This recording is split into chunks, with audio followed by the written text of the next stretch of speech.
There's those weird beetles that we got out here. Yeah. Is that what they are? I mean, I thought they're like stink bugs. Isn't that what they are? It's essentially what they are, yeah. Yeah, at least that's what I know them as. Yeah, see, That you're not thing, alone. whatever that thing is. All right, save that one for the blooper reel.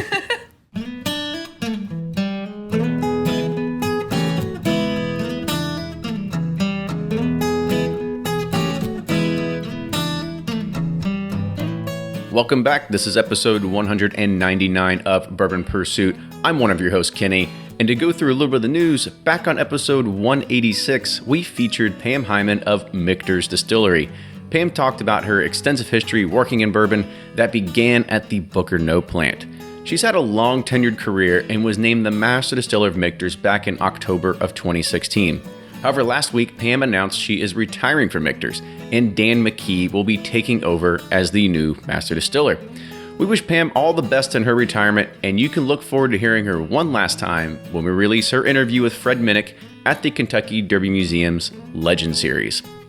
It might be the worst kept secret in history, and I think it even gets a mention in today's episode, but the fourth Wild Turkey Master's Keep release titled Cornerstone will likely be a 9-year-old rye according to the filings with the TTB.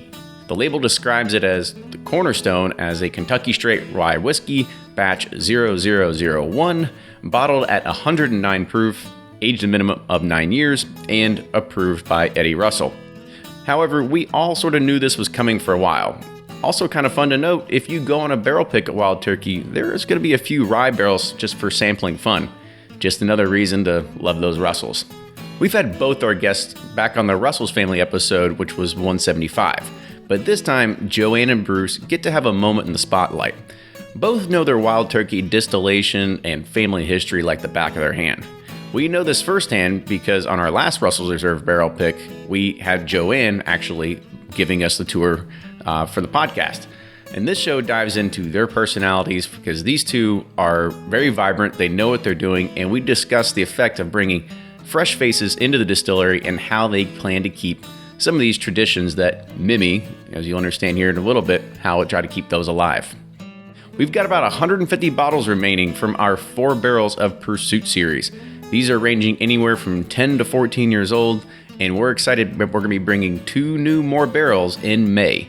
One of these is actually going to be a 5-year wheat from Finger Lakes Distilling, and you can get information about these barrels, such as their proof and the story behind them, as well as you can get them shipped to your door at pursuitspirits.com. Now sit back and relax and hear our friend Joe over at Barrel of Bourbon. And if you want to hear more of Joe, make sure you follow us on all our social media channels because our next live recording at Down One Bourbon Bar is going to be featuring Joe Beatrice of Barrel. So make sure you stay tuned for that. And as always, you've got Fred Minnick with Above the Char. Hi, this is Joe Beatrice from Barrel Bourbon. We blend cask-strength, high-quality spirits to explore the effects of different distillation methods, barrels, and aging environments. Use our store locator to find a retailer or bar near you at barrelbourbon.com. I'm Fred Minnick, and this is Above the Char. In a recent Twitter survey, I asked a question. Do you think fake Pappy Van Winkle is in circulation in American retailers and restaurants? 86% of the 861 voters said yes. Now, my followers tend to be a little bit more cynical and on the whiskey geek side, but think about this for a moment. Some of the most enthusiastic people in all of spirits, the American whiskey fan, the majority tend to think that there's fake Pappy Van Winkle in circulation. That means someone is going to be buying a fake bottle or pour of Pappy Van Winkle. Now, how is this possible? In the times we live in, how is it possible that we can continue to face these types of issues? Fraudulent activity on something as benign as American whiskey. It's ridiculous.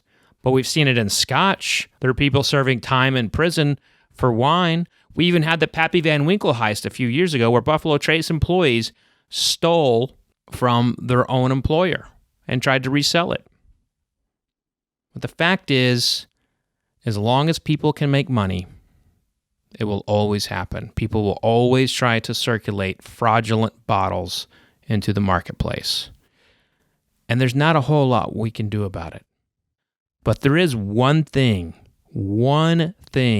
that everyone out there can do, and that's putting an end to the selling of empty bottles on eBay. Get on eBay right now and just search Pappy Van Winkle empty bottle. Now, I came across one that was selling for $700, and the guy had empty in quotation marks, and frankly, I just saw red and kind of went off on it on Instagram, but he was really probably trying to sell a full bottle now that I think about it. But nonetheless, you will still find a number of Pappy Van Winkle bottles for sale. You'll also find empty orphan barrels and Buffalo Trace Antique Collection and Four Roses limited editions, and you'll see older Michter's bottles being for sale. And they serve no purpose to be sold as empty bottles other than for someone to refill them at another time. Because no one's sure in the shit making candles out of them or lamps. So if you're someone who's putting an empty bottle in eBay, I just want you to know that you're part of the problem. Oh, you may need money. I understand that. And if you've done it once, I hope you got the funds you needed. But if it's consistently happening, and this is part of a business plan that you have, or this is something that you hope to break in and become like a special follow on eBay, well then, sir or ma'am, you are causing us a whole lot of headaches in American whiskey right now, because there's a good chunk of us who do not trust that good Pappy Van Winkle or Buffalo Trace Antique Collection is legitimate. And if you are selling empties on eBay, you are one of the biggest pariahs in American whiskey right now. There. I said it.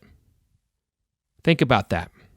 If we can put an end to selling empties on eBay, we may be able to put a dent in some of the fraudulent activity we've seen on the secondary market, and worst case scenario, in retail or in restaurants. So, I don't know what to do about it. It's not illegal. People can do what they want with an empty bottle.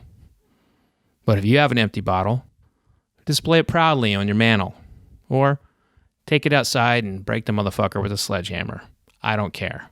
But don't put it on eBay. And that's this week's Above the Char. This subject's got me pretty pissed off. So if you have something that might piss me off, hit me up on Twitter or Instagram at Fred Minnick. That's at Fred Minnick. Until next week. Cheers. Welcome back to the episode of Bourbon Pursuit, the official podcast of Bourbon. Kenny here, recording once again in Lawrenceburg at Wild Turkey Hill, home of Wild Turkey Bourbon.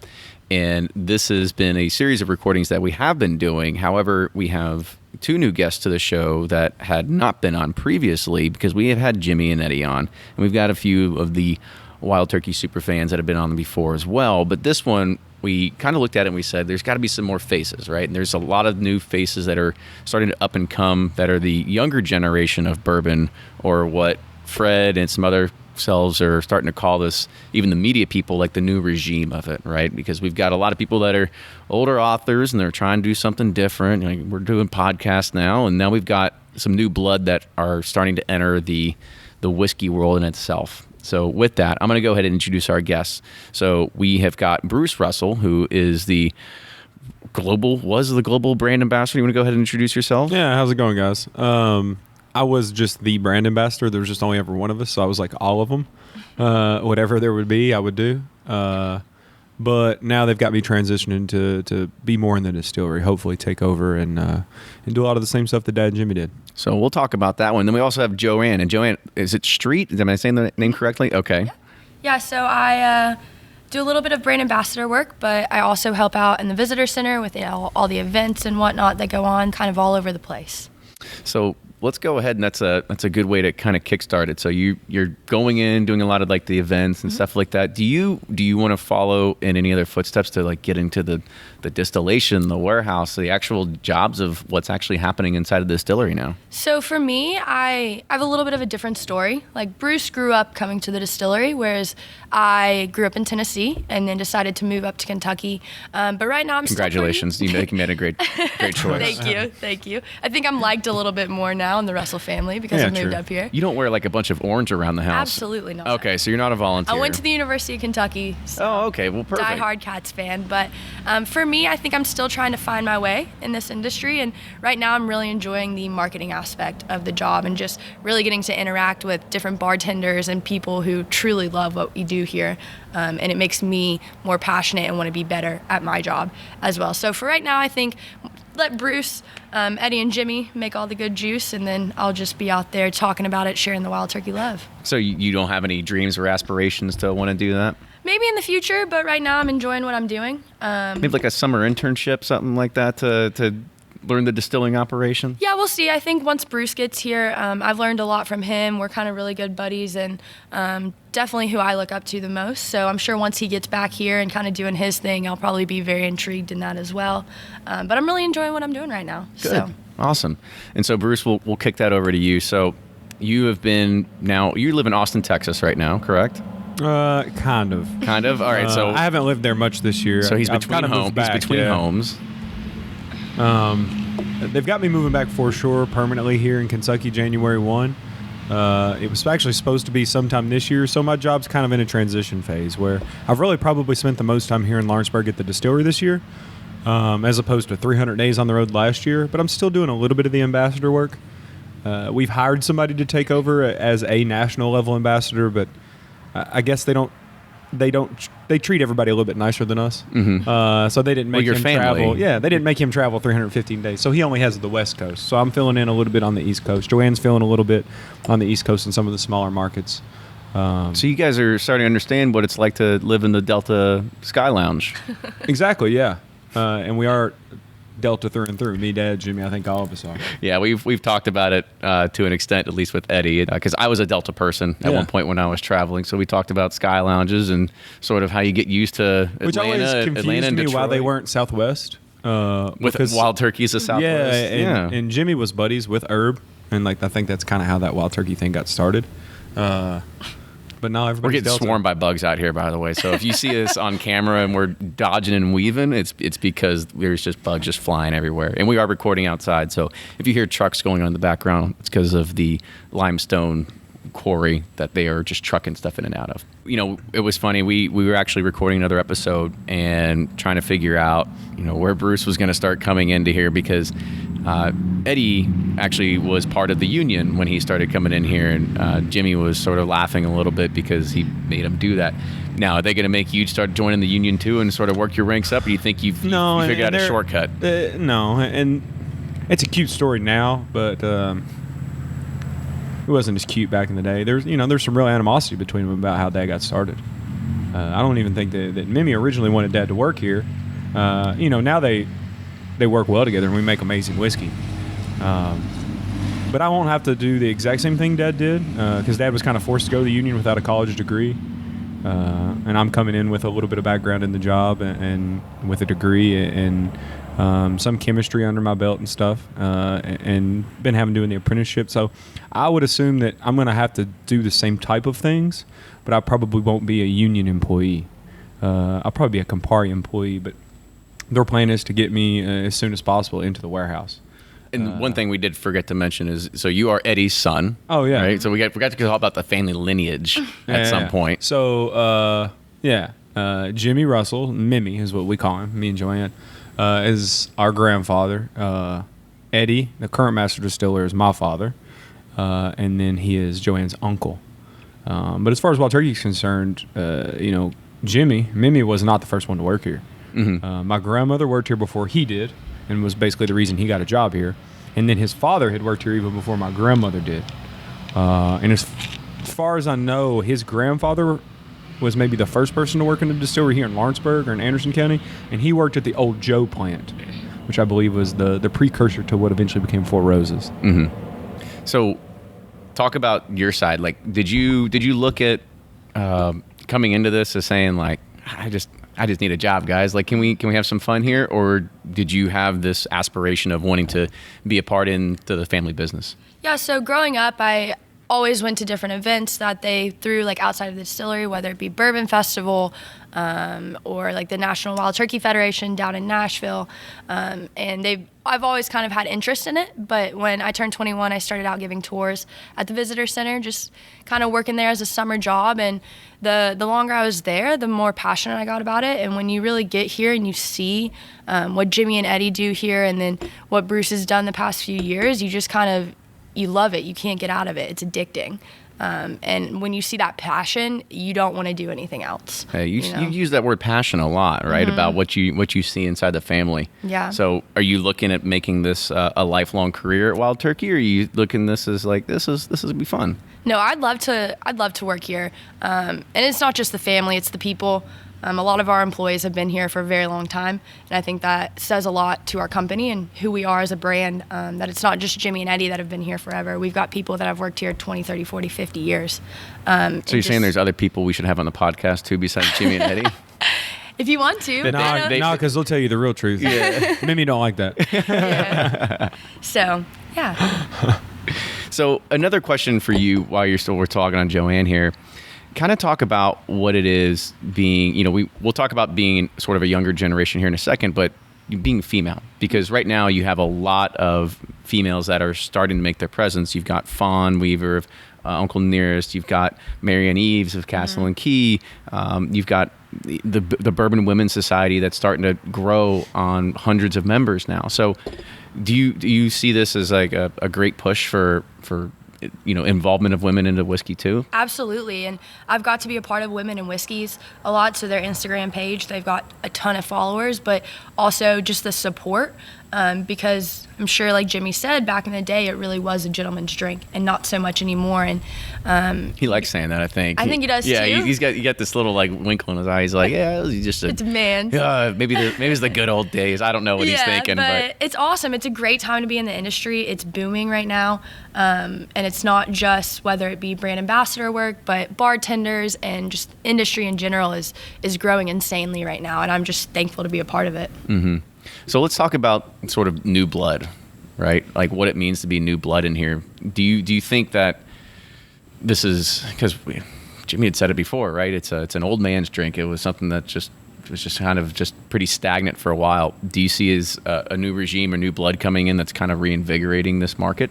Absolutely. I would definitely say so. And it's everywhere. And I don't think it's just in bourbon or whiskey. I think it's in all of the industry, whether it be the beer or the vodka or the gin. I think it's everywhere. Everybody's kind of coming together and realizing women have a pretty powerful role in this industry, and it's just exciting to be a part of it. And Bruce, what about you? Because, you're going to be, I guess, going head to head with, say, Freddie No here in a few years, right? I hope not head to head. He's bigger than me. He'll knock me out. I love Freddie. I love that family. There's very little competition. I don't even consider me and Freddie the new regime. That is not new regime. He's just trying to do what his granddaddy did. Mm-hmm. He's just trying to make Booker proud, really. And that's kind of what I'm doing, just trying to make Jimmy proud. So I think you'll probably see some more old school stuff from us than you will maybe our peers as far as age is concerned.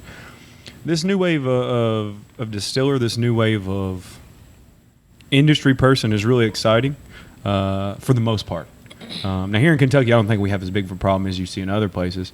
But here in Kentucky, we've got a ton of young and just younger people than Dad and Jimmy that are making amazing product. When you look at stuff, and people that are just involved, maybe not even at the master, quote unquote, master distiller level, but they're the people in there making it. There's a young guy out there at that new contract distillery right there in Bardstown, the Bardstown Bourbon Company, and they're making crazy good juice. We went out there and checked it out with, I believe his name is Mr. Hargrove out there making some good stuff. Drew over there at Willett's doing some crazy cool stuff. Marianne over there at Castle and Key's doing some crazy cool stuff. There's this group of people, especially here in Kentucky. The folks over at Angel's Envy are doing some really cool stuff. And that younger generation I'm really excited to see, because all these people are either from here and had family involved, or they're doing it in a way that I think you can be proud of. But I will say that there is some bad that's come from... Oh, here we go. Go with the dirt. And not dirt, but I do think that there is something about every 25 to 35-year-old person with a chemistry degree or distilling aspirations now, like we talked about before, calls himself a master distiller and finds 7 angel investors to build him a distillery. And they're buying juice that they don't want to really talk about and be honest about. Like, there's a good side and a bad side, not only to the younger influence and kind of influx into our industry, but also there's money to be made now. And for most of Jimmy and Dad's career, there was no money to be made. So the people doing it were people that loved it. Mm-hmm. And now, you see a little bit of both. But with people like Freddie and the family over there at Angel's Envy and Drew and Mary Ann and, even Dad and them's generation, when you look at Fred and Dad and somebody like Harlan or Denny, we're in good hands here in Kentucky. Absolutely. Yeah. So I want to kind of touch on something else that you were talking about there too. We talked about, the chemistry degrees and all that sort of stuff. Kind of talk about your background of sort of what's going to lead you into the distilling path, right? I mean, you're going to take an apprenticeship underneath your dad and sort of learn from the ranks. So I think that my kind of education will be twofold. It'll be mostly hands-on work. The academic aspect of distilling, the chemistry component. I've spent a lot of time studying, researching, and learning from the people that we have here on our technical team and our old distillery supervisor and Dad. And that's what I've always been most interested in. Before I wanted to work here, I was going to school trying to be an engineer. So, I've always been a tinkerer. Taking things apart, figuring stuff out's always been very interesting to me. Where most of my apprenticeship will be now is learning how to actually do it by hand. Even though all this is automated, it's very important for Dad and Jimmy to pass along how it's done kind of the way that Jimmy used to do it. That way I know, when this shit breaks. When this shit breaks, or when this shit isn't going right. Yeah. And a distillery does not run correctly almost ever. Anytime you go to the distillery and they're like, everything's running great, that's usually not the case.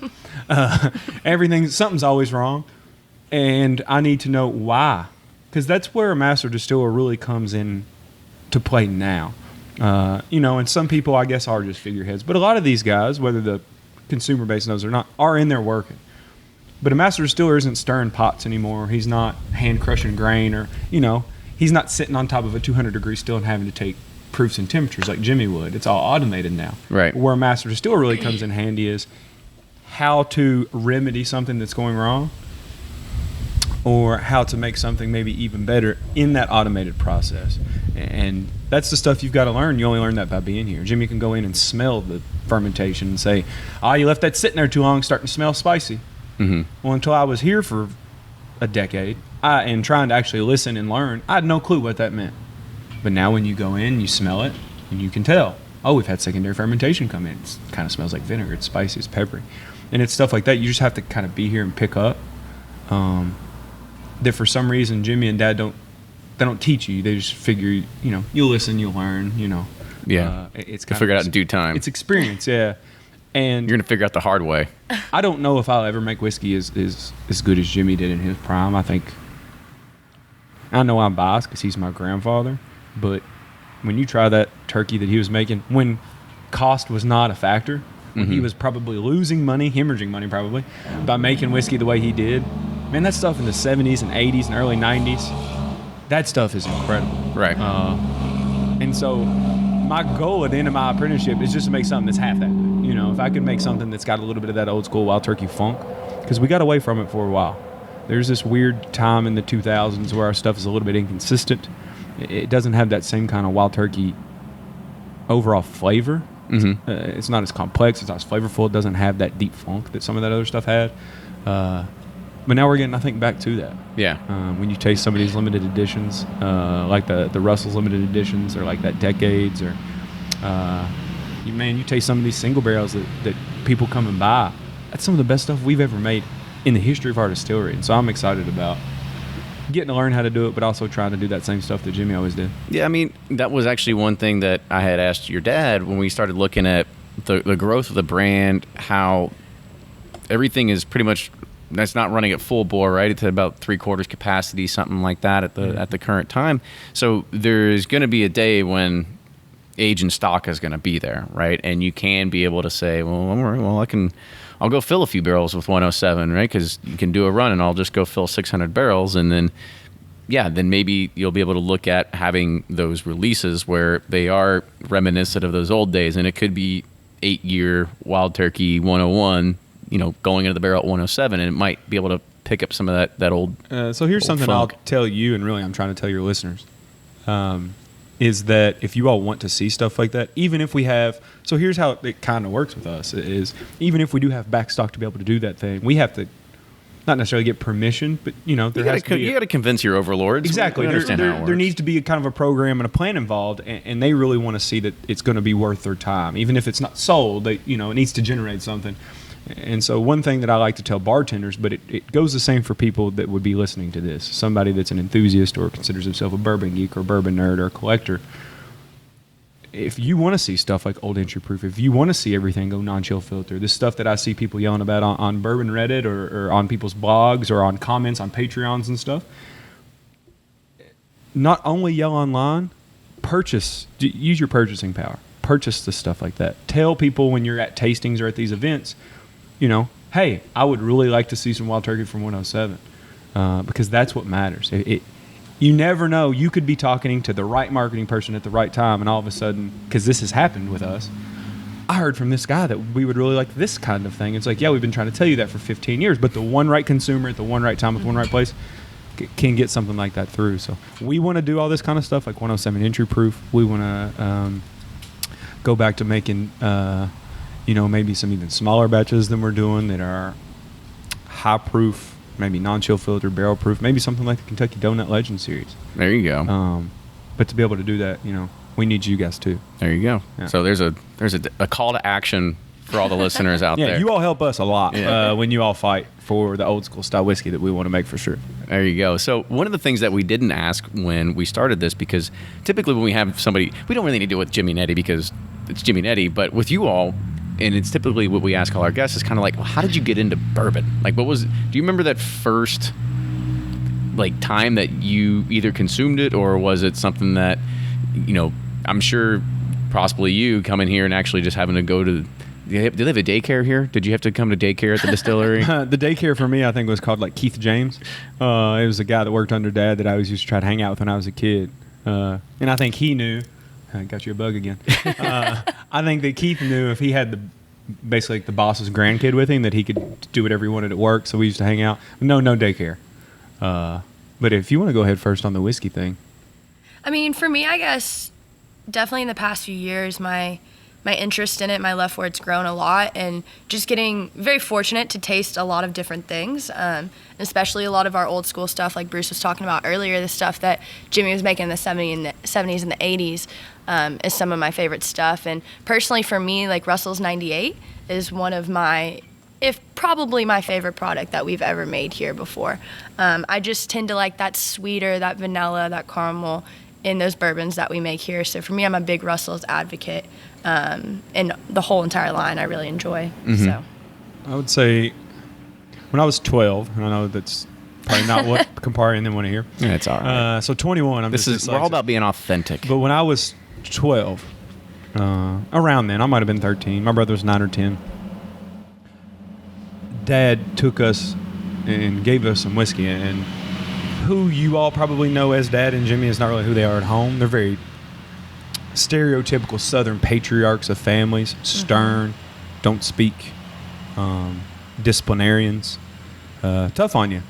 And Dad at home does not speak. He hadn't spoken to me probably 4 times my whole life, except for maybe good game or bad game when I was a kid. Man, a lot. There seems to be a consistent generational thing between the fathers in these families. Cause I'm the kind of the gregarious one, so I would just force everybody to talk to me even if they don't want to. Bruce could talk to a brick wall. Yeah. But whenever I was about that age, Dad took me and Jacob aside. It's my younger brother's name, and took probably 30 or 45 minutes to explain to us the importance of the product and kind of his involvement in it. And you could tell he was very proud about a thing that I'd never seen him.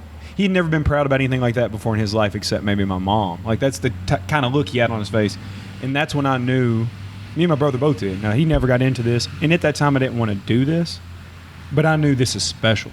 Mm-hmm. because Dad doesn't really care about anything besides us, his dogs, and maybe hunting and fishing. But he really cared about that whiskey. And I knew, like, oh, this is cool. Because before then, all I knew is Jimmy's everybody's boss, Mimi, because he had a big old office. And Dad is not anybody's boss because he did not. Yeah. He was just the normal. He smelled like everybody else smelled. He smelled like sweat and motor oil and like aging whiskey. It's the best smell in the world when I was a kid. Kind of smells like when you drive up to the distillery, what it smelled like. But he was a normal worker. So I didn't even know him probably till I was about 15 or 16 that like Jimmy was different. Mm-hmm. He wasn't just like an employee. You know what I mean? Yeah. But even at 12, I knew whatever this was, it matters because it matters to Dad. So what was that turning point for you, whether it was a few years ago that you said, yeah, sure, I can get into the family business? Because it sounded like you were like... Same thing happened to me that happened to Dad that happened to JoAnn. Jimmy was forced into his job by my grandmother, but we all took summer jobs. Mm-hmm. Dad did not start off wanting to work here. He was playing football at Western. He hitchhiked up here because he didn't have a car back then. Granny made him get a job at the distillery, a summer job. He just never left. Same thing happened to me. Basically, same thing happened to JoAnn. Whenever I was 21, I got a job here giving tours. I had worked a million odd jobs and stuff, farm stuff, working in Kroger at the meat department, working at FedEx, moving boxes. And Dad was like, well, this job would be a lot easier. Mm-hmm. So you know everything at the distillery already. You can just give a tour and talk about yourself. It was like, cool. And it's at this little place right next to where we're at. It's an old little one-room home that they've kind of converted into an event space. And I gave tours and thought, I'm going to make my $10 an hour and give these tours, and it'd be an easy 6-hour-a-day job. I'll go back to Lexington and party up with the UK kids. And about a month in, I started getting questions from people. I started to get groups like probably the people that listen to this podcast. What's amylase enzyme? I've heard that before. Like, why is your yeast proprietary? Why does that matter? Or you would get questions that I would have no clue what it was, which would be like, well, why do you all run your stills hotter? And why is low proof even a good thing? Because I just knew low proof, low entry proof, low distillation proof. That's what Mimi says, because it tastes good. Mm-hmm.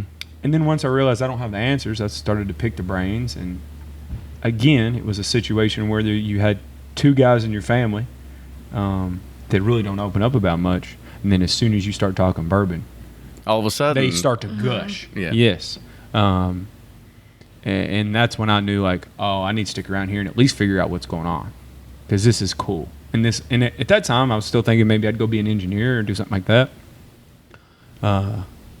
And it was probably the end of that summer when I knew I'm probably never going to leave. Mm-hmm. And now, I'll never leave the bourbon industry. I love it. The people, and the opportunities it's afforded my family. It's changed my family. The opportunity to travel around the world, meet people that don't look like us and sound like us and that grow up like us. It's changed Dad and Jimmy for the better a lot. So this industry's done a lot for us. Mm-hmm. And we're very appreciative. So the other thing is, being a little bit younger, you're already talking about going party back up with the Lexington boys and stuff like that. So do you see yourself actually living here in Lawrenceburg, or do you see yourself maybe commuting from Lexington or Louisville every day? I'll probably commute from a city. Now, I love where I'm from. I love Lawrenceburg.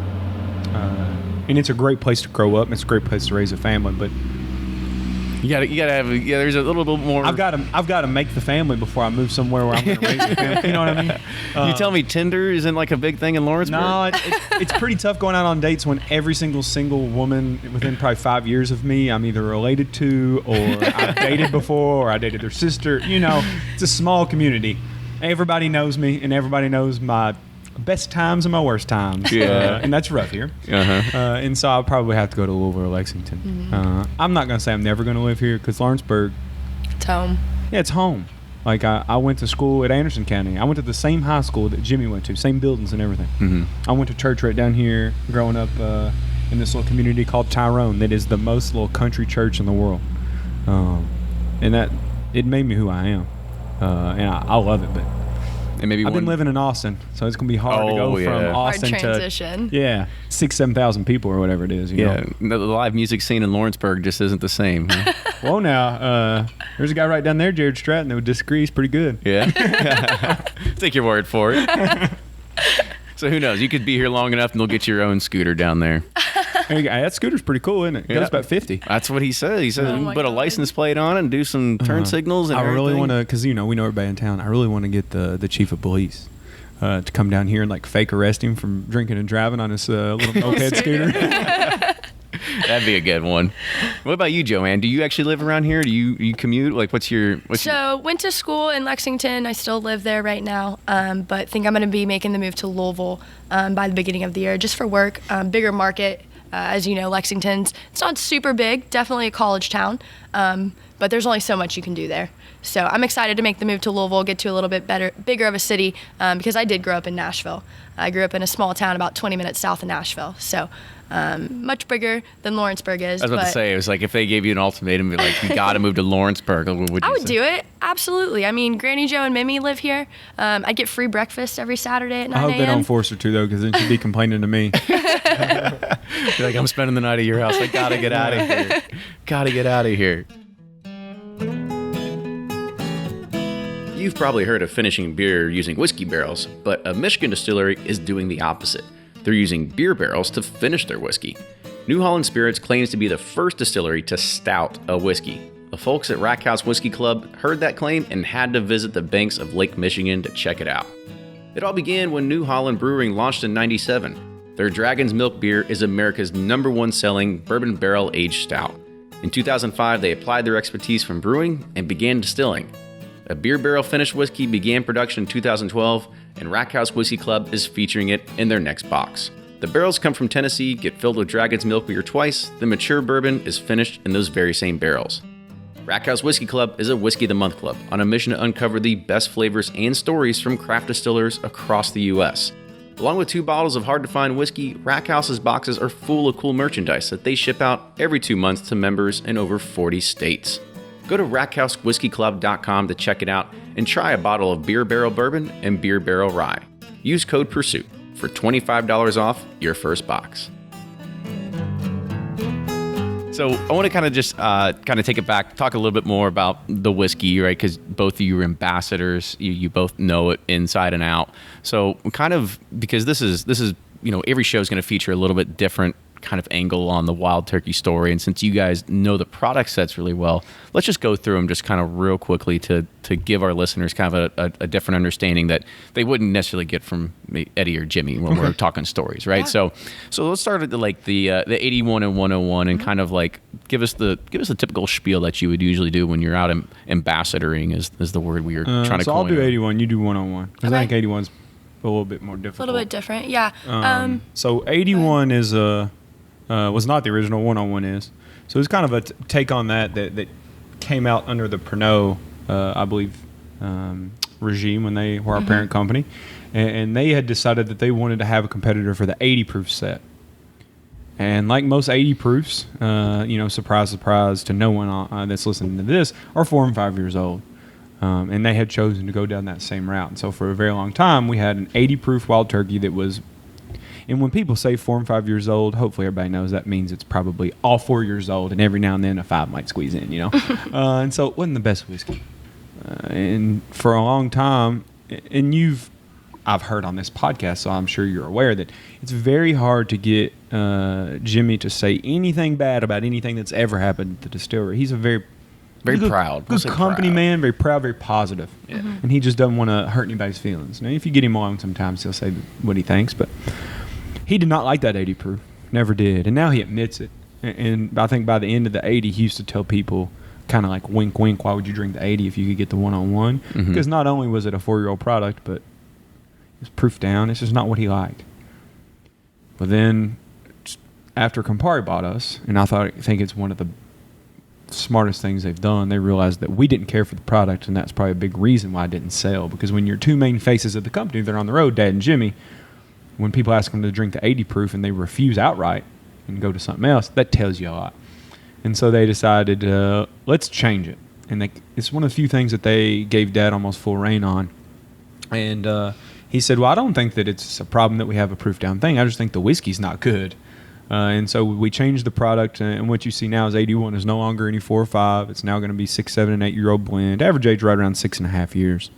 And what he wanted is an 80 proof product that going to stand up in a cocktail. That's one of the reasons why I think 101 is so industry friendly. Is it's 101 proof, and we're known for having a big kind of in your face flavor, and it stands up. If you add sweetener, you add modifiers, you're going to still taste the whiskey or the rye. It wasn't the case for our 80 proof, and I think 81 is just it's night and day better. And I've seen all the reviews come out that have compared the old 80 to the 81. 81 just kicks its tail. That's one of the few things that was kind of in that Jimmy era that just I didn't think was a very good product, but I know it wasn't up to him to make it. So what you have now is that blend of 6, 7, and 8, right at 81 proof. It is a large batch. So both it, 101, American Honey, these products, they're right around 1,500 barrels mingled together for that one batch, as opposed to like 150 or less on those small batches. And what we're looking for is kind of the classic Wild Turkey flavor profile, but a little bit lighter, a little bit, I guess, brighter, and like a little bit more crisp, maybe fruity almost is the way I would describe it. I think it's a lot less of that kind of caramel, vanilla, and a lot more like honey, fruit. It's kind of a lighter thing. It is a different blend than the 101. I think that's something that consumers don't know. It's not the same blend. It's not the same age. They are completely different batches. 101 is older. JoAnn will talk about that. And we do want 81 to have a different kind of flavor profile. Are you doing that for a particular market? Because, talking about a bourbon aficionado, somebody that's semi-educated. Yeah. Do you really think that they're going to go for the 81, or they should probably? Maybe not. But if everybody was so. a bourbon aficionado, the only thing we would make was Master's Keeps. You know what I mean? Like, that's not what everybody needs. Everybody likes different stuff. I'm not an expert in wine at all. I can't even really say wine that well. But when I drink my bottle of Sauvignon. Yeah, whenever I drink my bottle of $2 Chuck or whatever it is, I'm as happy as a lark. Yeah.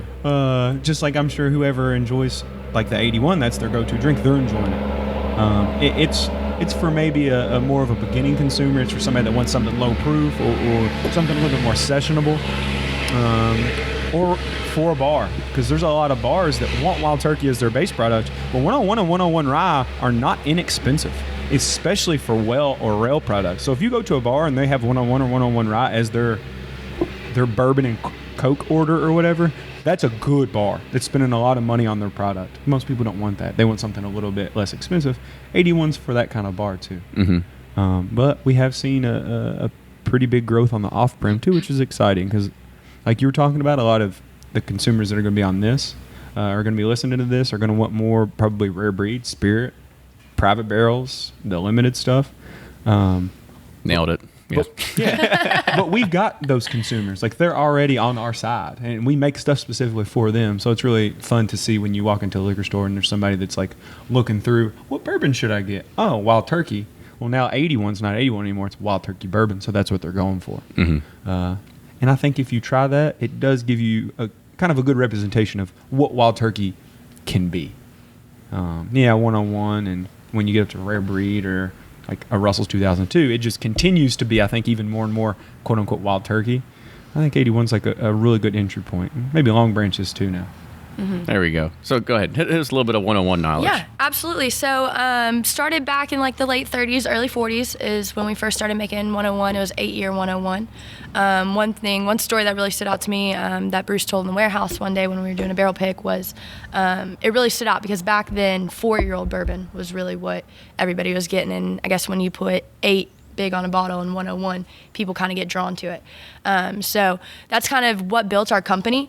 It's cool to see 101 still do so well. It's still our #1 best-selling product. Like Bruce said, it does tend to be a little bit older, so 7, 8, sometimes maybe a little 9 is thrown in there as well. But for there's some old, like 10-year-old in it this year. Yeah. Oh yeah. Mm-hmm. Yeah, wait, short on 8, I guess, because Long Branch or something. So there's a little bit older in this year. Yeah, but for the longest time, all we were making was 101 and 101 Rye.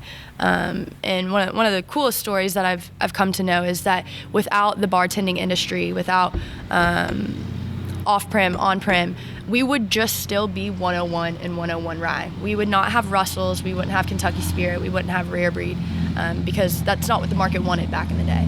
So it's really what built our company. It's still who we are today. One thing that I really respect about Eddie and Bruce is that they will never step on what Jimmy's done here. Like Eddie talked about a little bit earlier, 101 will always be 101. Rare breed will always be rare breed. Kentucky Spirit will always be Kentucky Spirit. Those are kind of Jimmy's babies. But the 101, like I said, is a little bit older than the 81. Tends to be a little bit spicier, a little bit bolder, kind of that in-your-face bourbon. A lot of people tend to say it reminds them of their college days.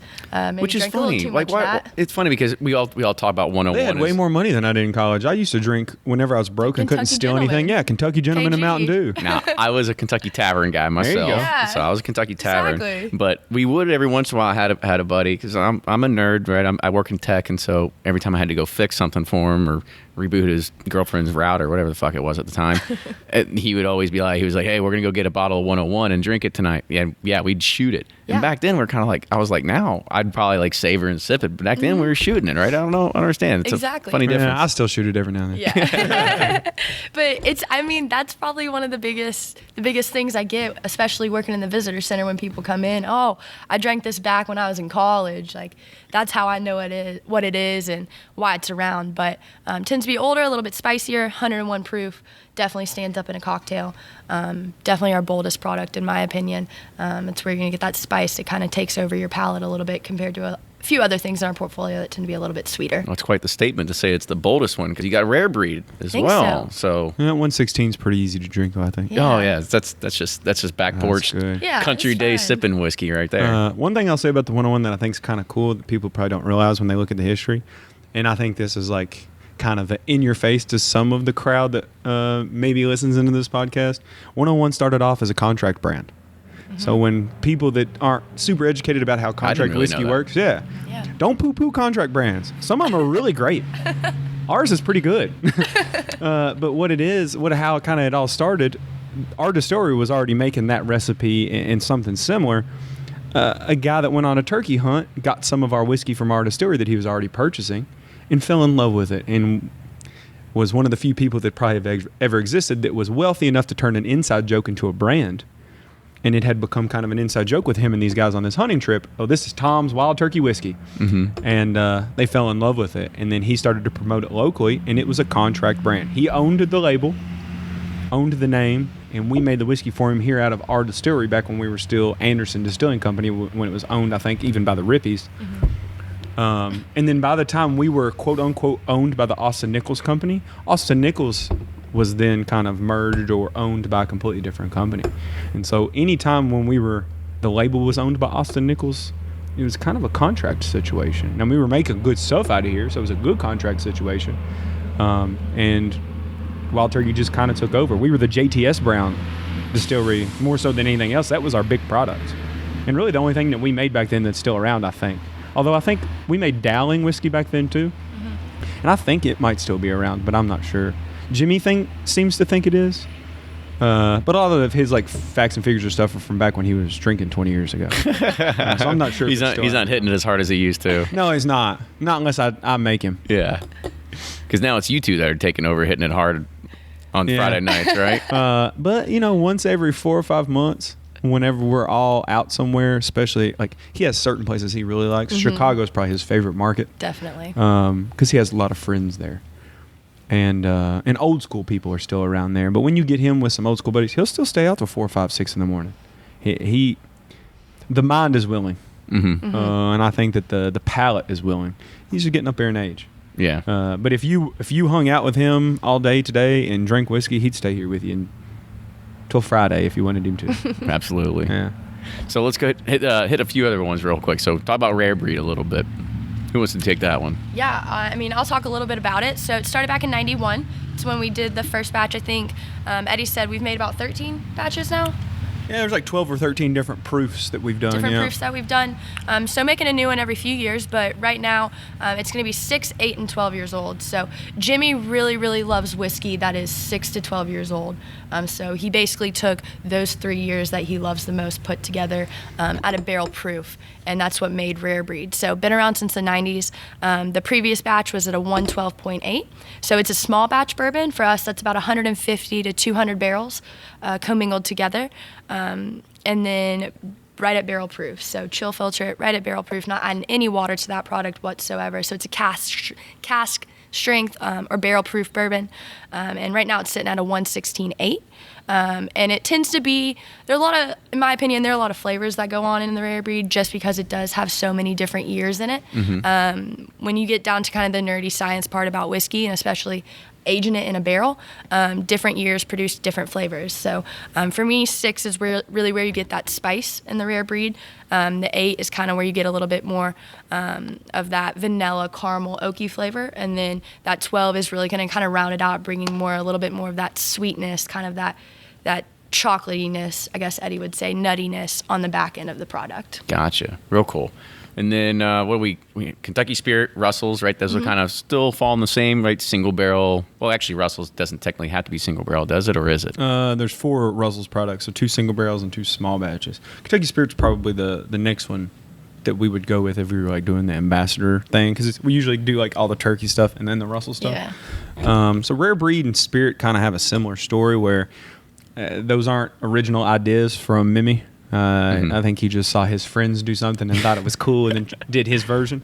So Rare Breed came about just 2 years after Booker's. That's not a coincidence. But for the longest time, Mimi, nor as far as I know, talking to Fred and remembering what I do from when I was a kid, Booker never wanted to do a single barrel, neither did Jimmy.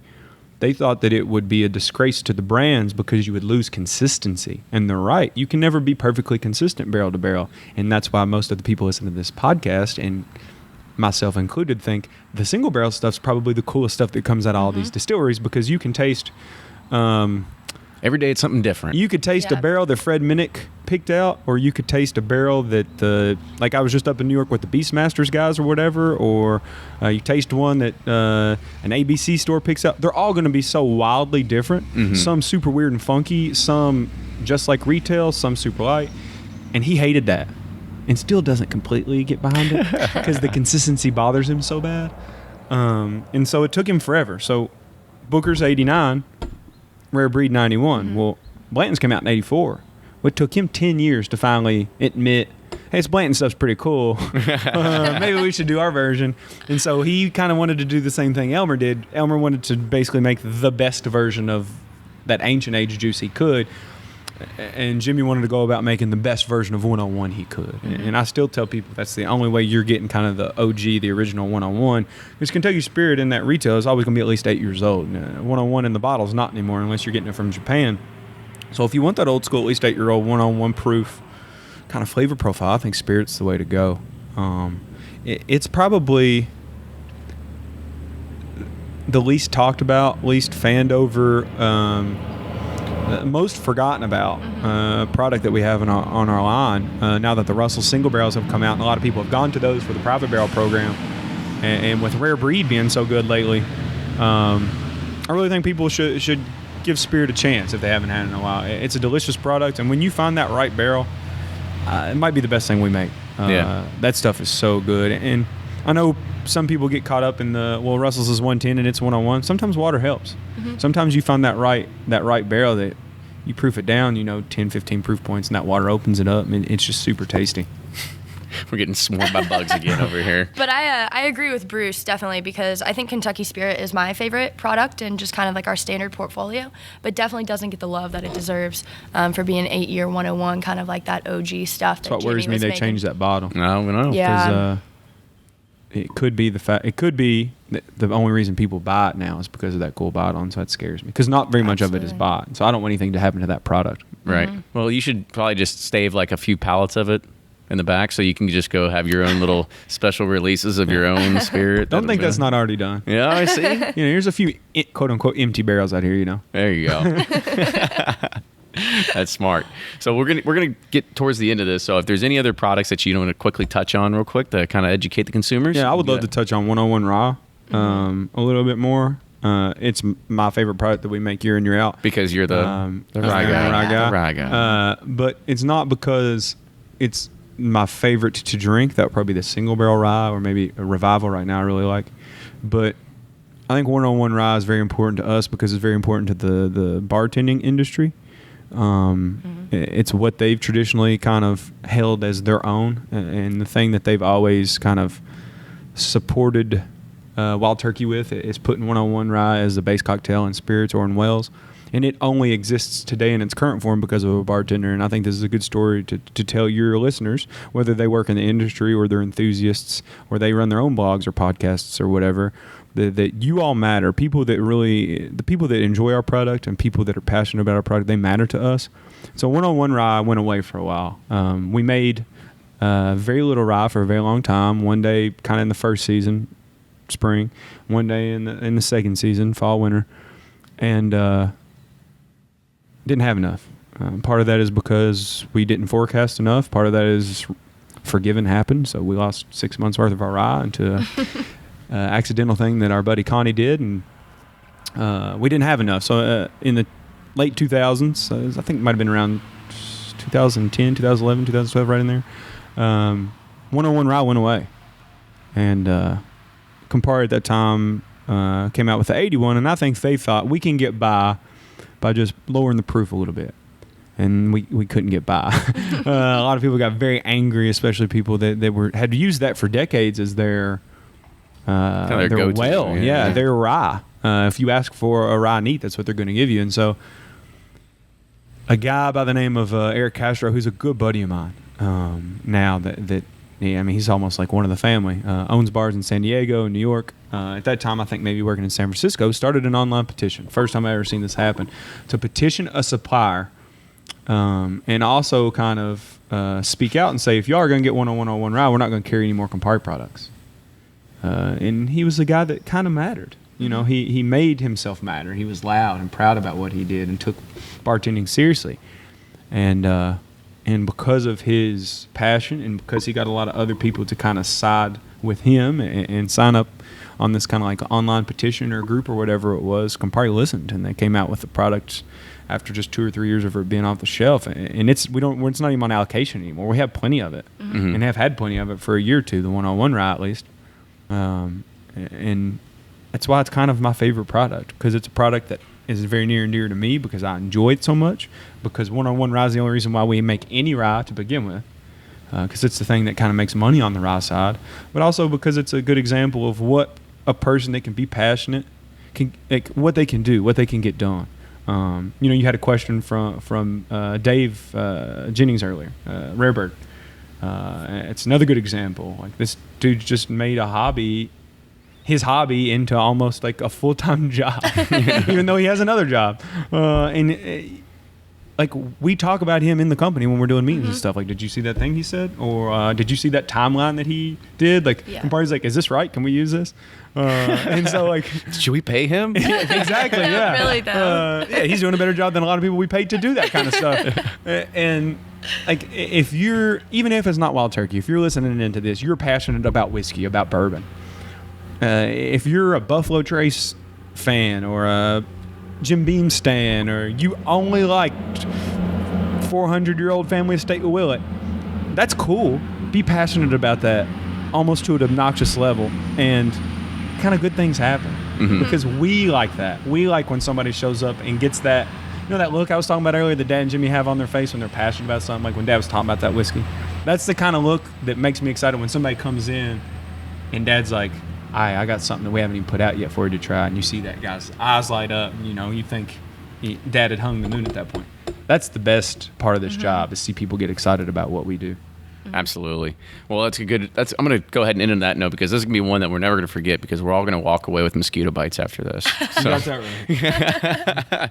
So I want to kind of quickly wrap it up. If there's anybody that people want to get in contact with your social media, go ahead and let them know so they can find you. Twitter, So, Instagram. I'm JoAnn Street. It's pretty basic on all social media aspects. You said it yourself. You So- called yourself basic.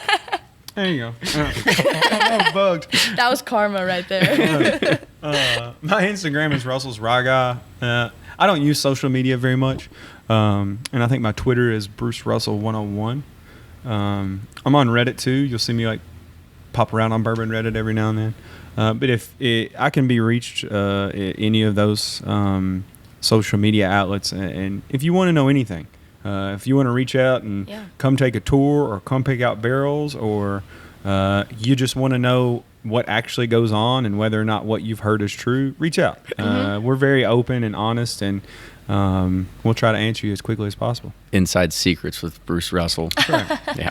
So I want to say thank you all again for coming on the show. Make sure you follow them on social media. Make sure you follow us as well, Bourbon Pursuit on Instagram, Facebook, and Twitter.